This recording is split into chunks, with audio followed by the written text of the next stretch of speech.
Hello and welcome. This is the Bookworm and I'm Mansha Chaudhary. So, previously I had talked about a few other non-fiction books by William Dalrymple, and I realized that I really enjoyed talking about his works, and also the reception to those videos was pretty good. So I decided let's revisit some of his other works, and today we're going to talk about the first book that he ever published, which is In Xanadu. Now, this is by far one of my most favorite travelogues, and I would highly recommend that you read this. So today I'll be listing 5 reasons why you should be reading In Xanadu by William Dalrymple in case you already haven't. Number 1, the context. Well, when we were in school, all of us heard of Marco Polo, right? The traveler who traveled from Europe to Kublai Khan's court in Mongolia. But that was about it. This book takes that one sentence and brings it into life in a way that at least I never imagined. In this book, the author, William Dalrymple, and one of his friends undertake the same journey that Marco Polo undertook, and they travel from Jerusalem, they cross the Middle East and China and Afghanistan, China, and finally reach Shangdu in modern-day Mongolia, where Kublai Khan's court was originally held. So, what you see is 2 college kids traveling halfway across the world in the 1980s, retracing the footsteps of Marco Polo, who traveled through the same route sometime around 1200 AD. So there's a gap of 700 years literally. So if this context interests you, I think it does interest everyone, right? So you should totally dig into it. Number 2, the historical context. Well, this book works on many layers, because if you haven't read it, and if you read it in 2021, what you get is an account of 2 travelers in the 1980s. So they begin at Jerusalem and they go through Syria, Turkey, Iran, Afghanistan. They cross the Himalayas and they travel across China. So you get an account of what these countries were like in the 1980s itself.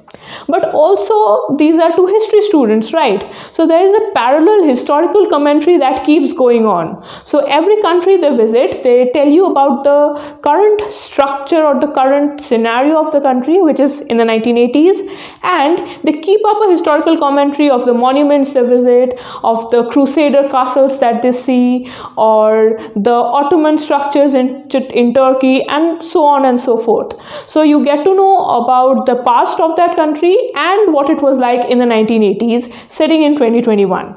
So it gives you 2 parallel timelines, which I think is pretty amazing. And yeah, point number 3, the geographical perspective. Well, as I said earlier, this book travels through a number of countries, right?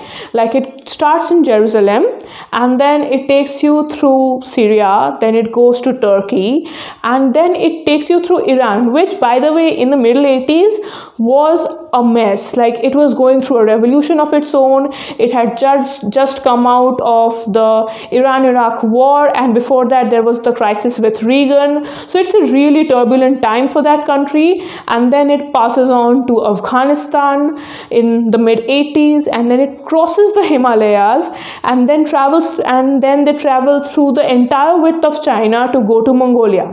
So you have deserts. So it starts in Jerusalem. So you have the Mediterranean region, then you have deserts, then you have the Himalayas, then you have the floodplains of China. So this is a complete geography lesson in itself. And honestly, I learned more about world geography through this book than I did in school. So in case you were weak in geography in school and want to give it another try, I would suggest that you trust Mr. Dalrymple to teach you both history and geography. Point number 4, the wit. Well, if you have read any of William Dalrymple's work so far, you already know that he is a very witty person. So, and also this book was written back when he was in college, and I'm in college right now, so I totally relate with some of his jokes and points of views. So if you're looking for a humorous read that is going to teach you a lot, this is the book that you should go for. It has got anecdotes, it has how teenagers behave in different cities, how people react taught to foreign tourists in 1980s, and it's a really funny, entertaining book. So there's no need to think that, oh, it talks about history and geography, so I'll probably read it before bedtime and I'll go to sleep right afterwards, right? But no, this is a book that is going to keep you up. So be careful before you read it, like right before going to bed, because you are going to miss some pretty good amount of sleep while reading this one. Point number 5, the general introduction to travel writing. This was the first travelogue that I ever read, and honestly it blew my mind. I immediately fell in love with the genre because it tells you so much, right? And I'll make a candid confession, I have never been abroad.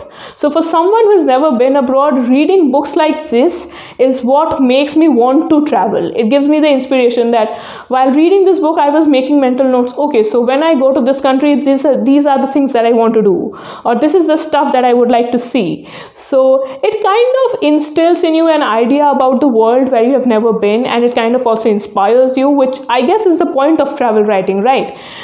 So that it inspires more people to go out and see things that they are yet to see. And this book successfully does that. On the whole, yes, it's an inspiring read, it's informative, and it's funny at the same time.